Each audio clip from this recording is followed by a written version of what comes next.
Magandang umaga mga kababayan. Samahan niyo po kaming saksihan ang mga kwento ng pag-ibig at pag-abot sa mga nangangailangan. Tayo ay magtutungo ng Cavite, Hong Kong at hanggang sa Latin America kung saan iba't ibang kawang-gawa ang makapaglingkod sa ating mga kapwa-tao. Aming ibabahagi sa inyo ang mga kwentong ito na kapupulutan natin ng aral at inspirasyon. Ito ang MCGI Cares.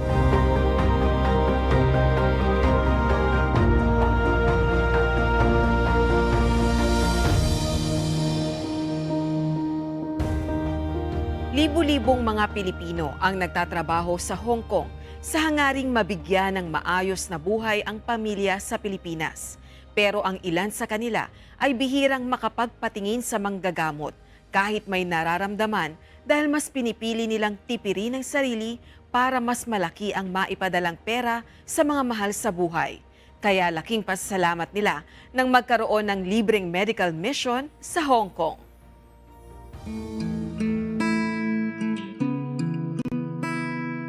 Ang Hong Kong ay kilala bilang isa sa mga pinakamaunlad na lungsod sa Asya.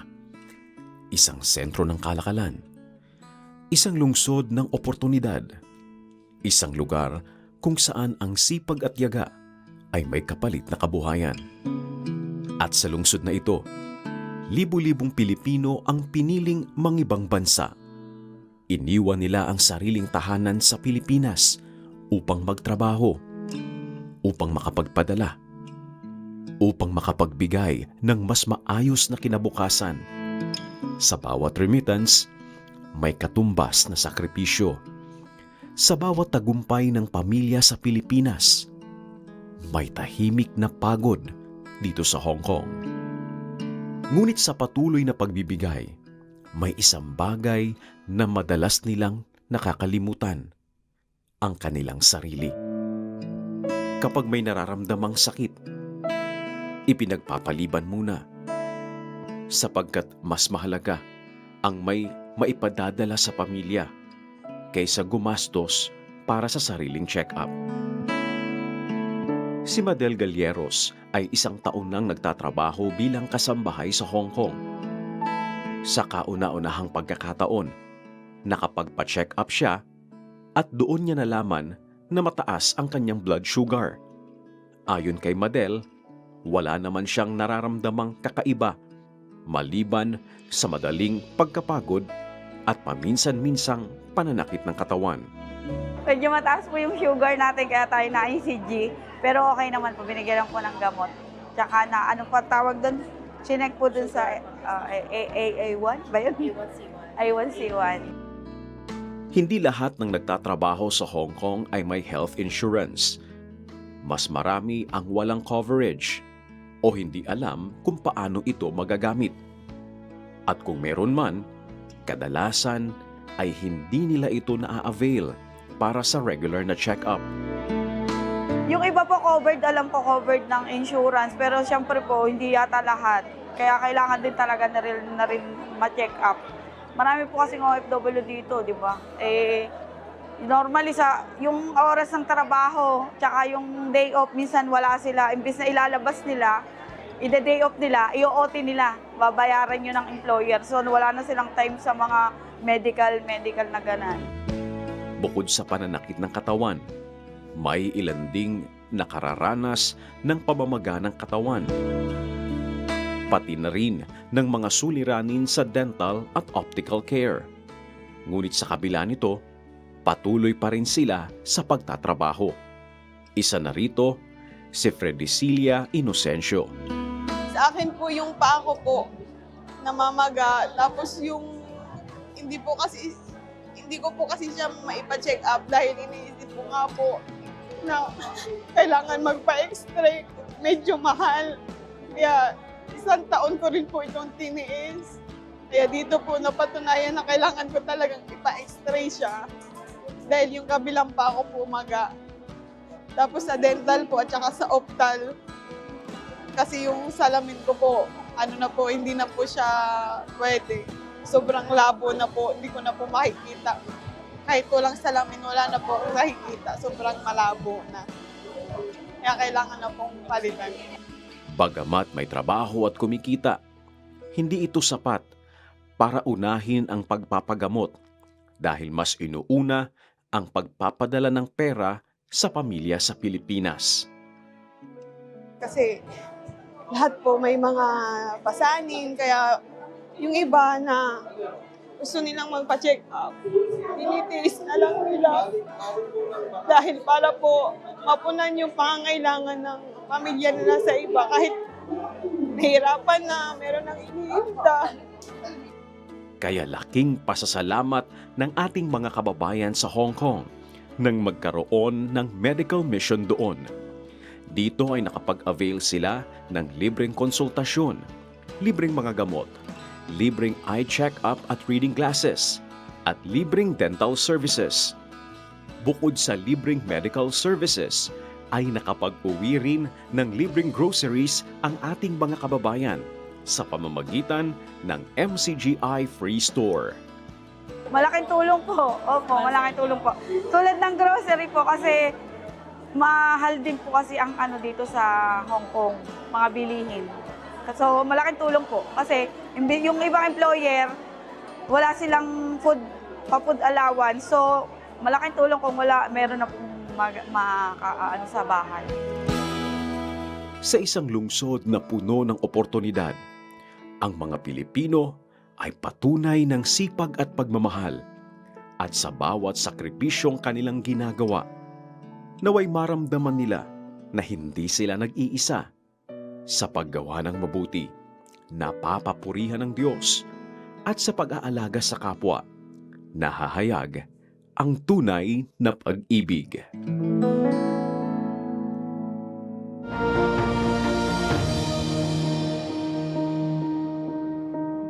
May mga pagkakataong ang simpleng konsultasyon ay nagiging sagot sa matagal na pag-aalala. At sa Cavite, isang medical mission ang naghatid, hindi lang ng gamutan, kundi ng lakas ng loob para magpatuloy at pag-asa sa ating mga kapwa na may mga pangangailangan.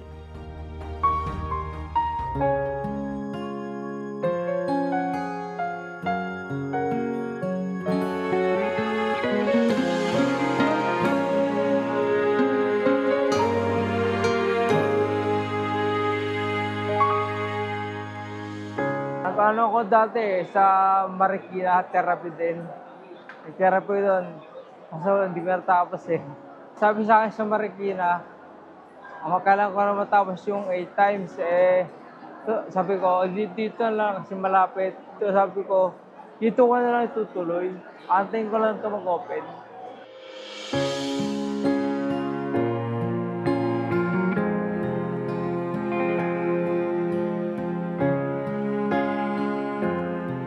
Salamat po sa MCGI kasi ang daming tulong na ewan ko. Kahit na ganito akong katanda eh, ngayon ko lang po na naramdaman ng ganitong pagmamahal ng mga kapwa ba. Kaya salamat po sa Diyos talaga. Ang laki ng pasasalamat ko kahit na ganitong edad na ako, at least nakahabol ako na nalaman ko ang totoo. Dami kong natutulungan kahit hindi po pala kapatid dito. Wine-welcome po nila yung hindi pa siya member, katulad ko, na sumasama lang kay ate o kaya kahit ibang pag in-invite nila, welcome lahat po din. Maganda po yung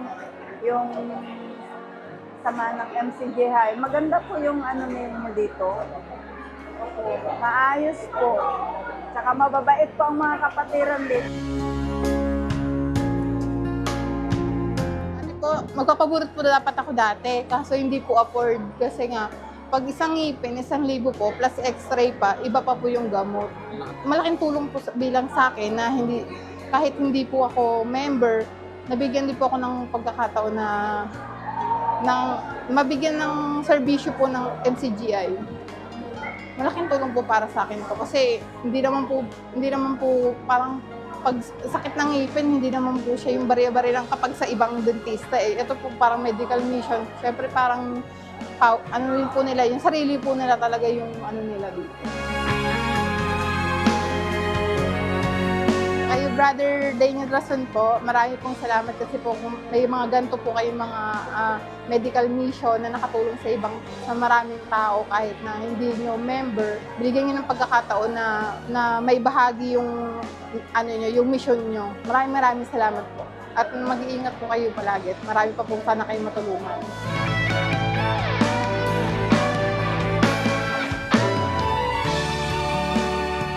Kaya di pa ninyo napapansin mga kapatid, saan man tayo nakakarating, kung saan lumiliwanag yung ilaw ng ating pagsasama-sama, nasasabi nila, tinugon kami ng Diyos. Pinadala kayo ng Diyos, nakarating kayo dito. Nakikilala nila yung kapangyarihan ng Diyos.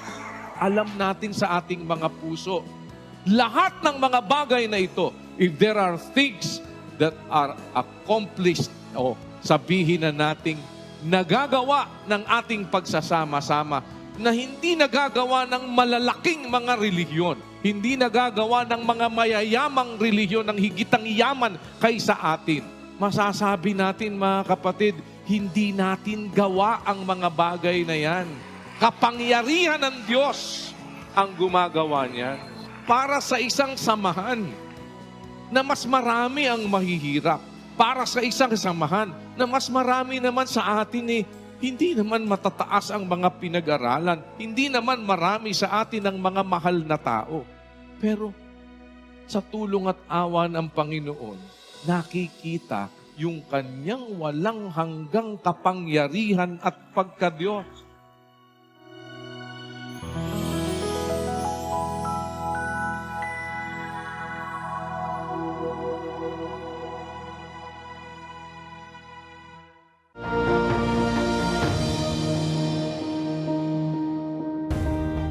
Narating din ng ating medical mission ang ilang mga lugar sa Latin America upang maabot ang ating mga kapwa-tao doon. Kahit iba ang kanilang wika, naunawaan naman nila ang mensahe ng misyong medikal sa kanilang dako. Ito ay higit pa sa pagbibigay ng libreng serbisyong medikal at mga gamot. Ito ay pagpapadama ng pagmamahal para sa mga taong nangangailangan.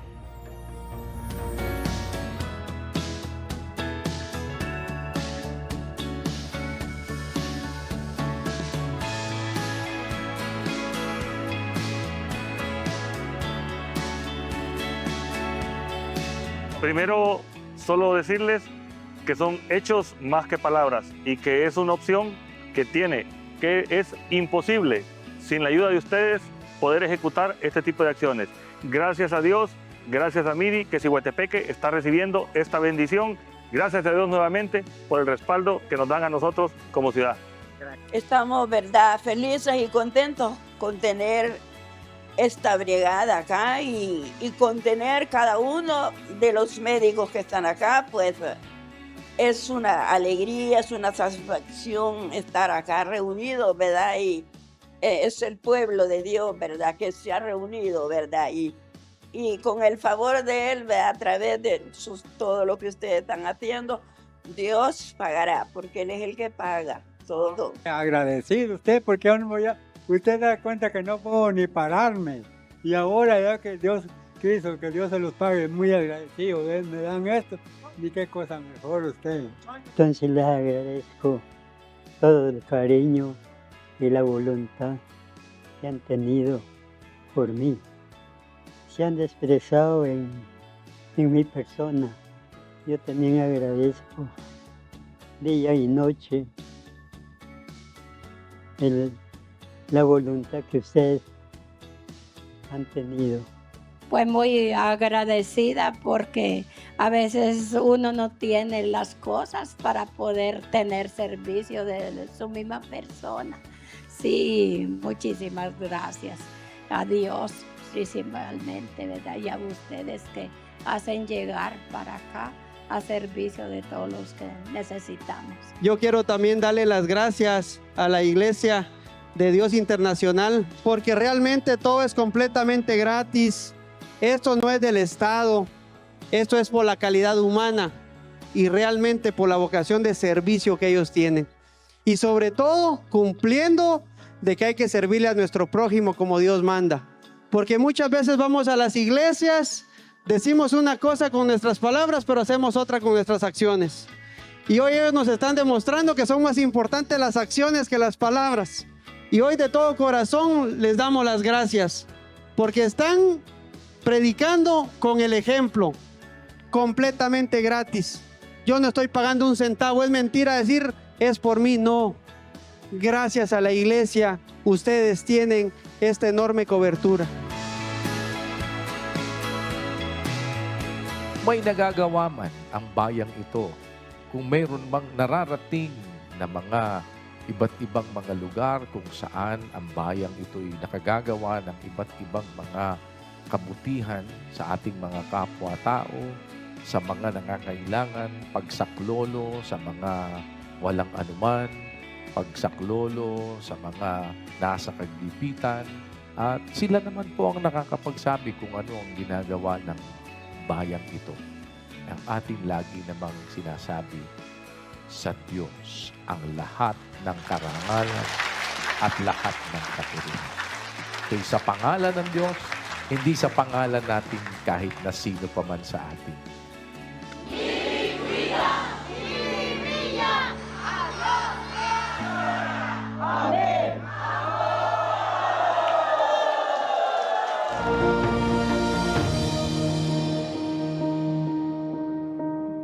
Bago tayo magtapos, iiwan namin sa inyo ang isang katwiran mula sa banal na kasulatan. Kailan ba tayo dapat tumulong sa kapwa? Doon lamang ba sa mga pagkakataon na may lumalapit sa atin at humihingi ng tulong? Pakinggan natin ang kasagutan ayon sa Biblia.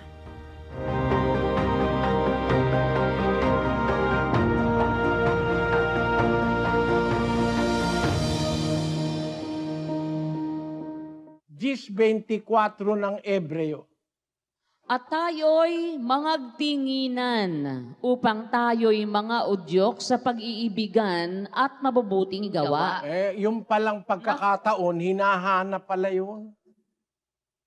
Hindi hinihintay yun. Magtinginan tayo upang tayo'y mga udyok sa pag-iibigan at mabubuting gawa. Titignan mo ba kami nangangailangan?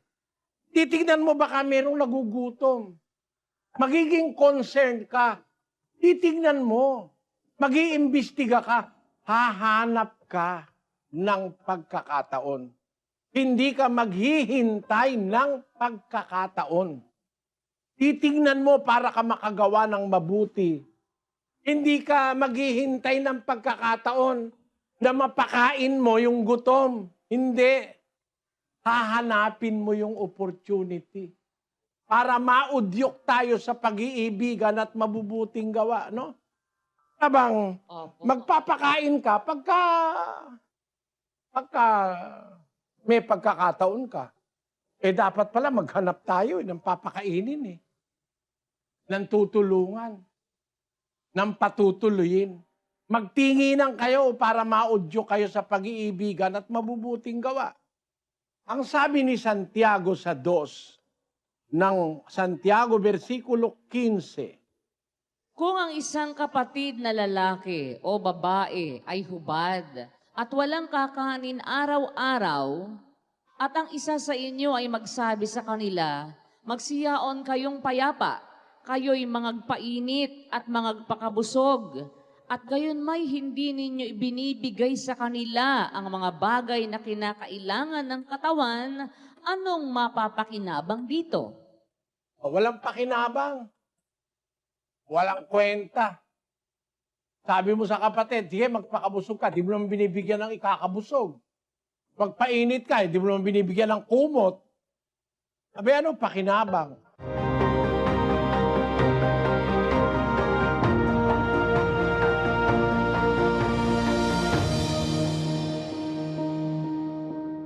Kung nais ninyong mapanood ang iba pang mga video kaugnay sa mga pagtalakay sa iba't ibang issue ng buhay at pananampalataya, bisitahin lamang po ninyo ang MCGI channel sa YouTube para tayo ay matuto ng mga katwiran mula sa banal na kasulatan na magsisilbing gabay sa ating mga pamumuhay. Pansamantala, dito po muna nagtatapos ang ating programa. Kung loloobin ng Diyos, muli tayong magkikita-kita sa susunod na linggo para sa iba pang mga kwento ng pag-asa, pananampalataya at pag-ibig.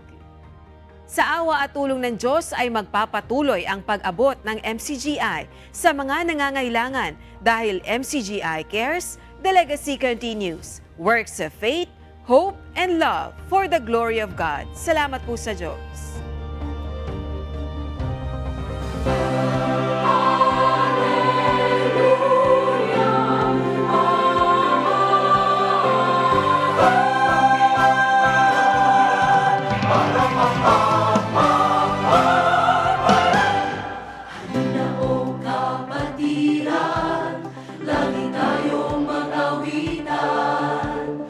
Sa puso'y maingatan, salita niya na katwiran, sa awitin naririnig, aral ng Diyos na mahilig, paalala na katibig, upang tayo'y huwag manlamig.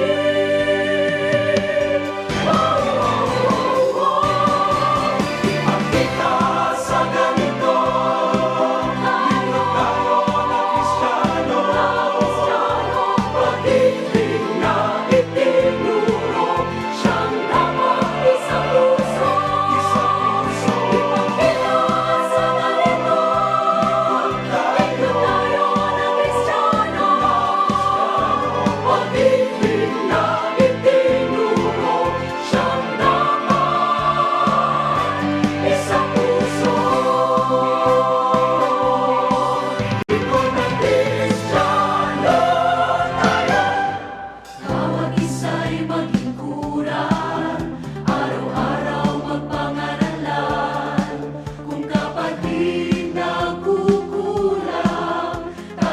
ay